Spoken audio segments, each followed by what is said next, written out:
The way of the healer is unconditional love. It is the power of love. To embody the way of the healer, one must not judge, think I am better than, or be disconnected from what is being said. Try to listen and understand and be connected to this individual. These are some of the ways that you can build love and appreciation with an individual. The 8 concepts of healing. 1. Healing is a lifelong journey towards wholeness. I think that wholeness is loving yourself and accepting who you are.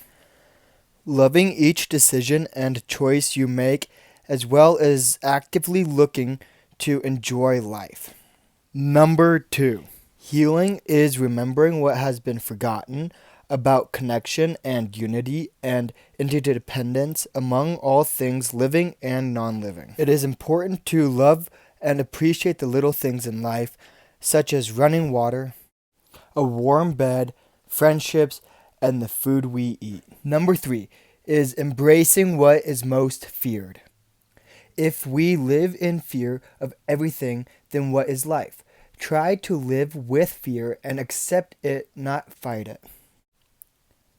Okay, I'm going to jump over to the last one here just because of timing and such. But so number 8, healing is learning to trust life. Okay, so this is my favorite one. I think that things happen all the time for reasons, and we just have to find positivity in all of it, and look for positivity maybe in the negative things and learn from that, and live life every day and know that things happen. The way of the warrior. I relate to this one a lot because I live by this code of honor that talks a lot about the things that here are talked about in the way of the warrior, such as say what you mean and mean what you say, responsibility and discipline, such as taking responsibility of your actions, whether what outcome they take, as well as having honor and respect. I think this is something that especially the youth of nowadays aren't being taught by their adults and parents, and I think this is very important for us to understand, especially if we're trying to help others. And the last one is having your own medicine, as indigenous cultures call it. I think this is very important because we need to be ourselves and no one can be us. We can only do what we can, and having medicine comes from every experience you live, every action that you take, everything that you say and think becomes your medicine, and it only can be held by you and no one else. And I think this is very powerful and very important in this work. The right use of power is something that I find very important because I find a lot of young individuals not really having any power anymore. I think it is important to be very powerful but understand when to use it and when to use it in the right context and not to overuse it. But it is very, very detrimental to not have any power, not be able to use it when it is needed. The way of the teacher. Also another archetype that I think is being lost in our younger generations. I think that the way of the teacher is very important. I think we need more teachers in this world, such as mentors or someone that younger children can look up to. Patterns of personality, judgment, and control. Wisdom is the capacity to embrace the overexpressed and underdeveloped parts of who we are from a window of a fair witness. It is essentially what our self-worth is, and I think it is really important to know what your worth is and what you're good at and what you're able to do so that you do not accidentally overextend yourself trying to help someone, or you know your strengths and you can help someone very well in what you are good at.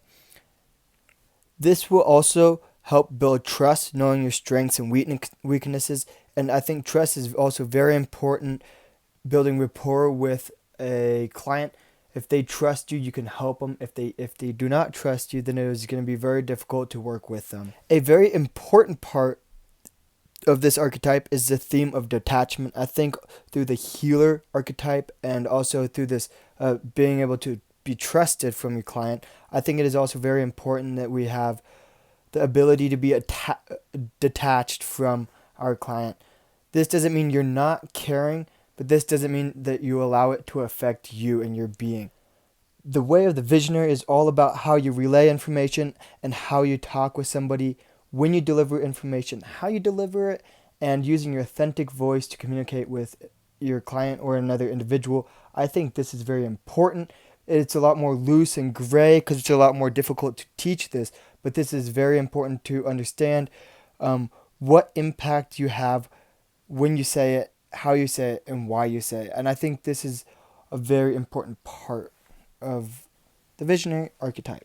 How I understand this visionary archetype is through intuition, perception, insight, and vision, which are the four ways of seeing.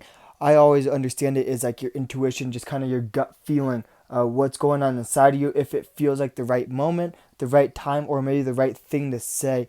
And I think that's why it is maybe so hard to teach this archetype to other individuals, is because it has to do with what's inside and the right timing and the right moment.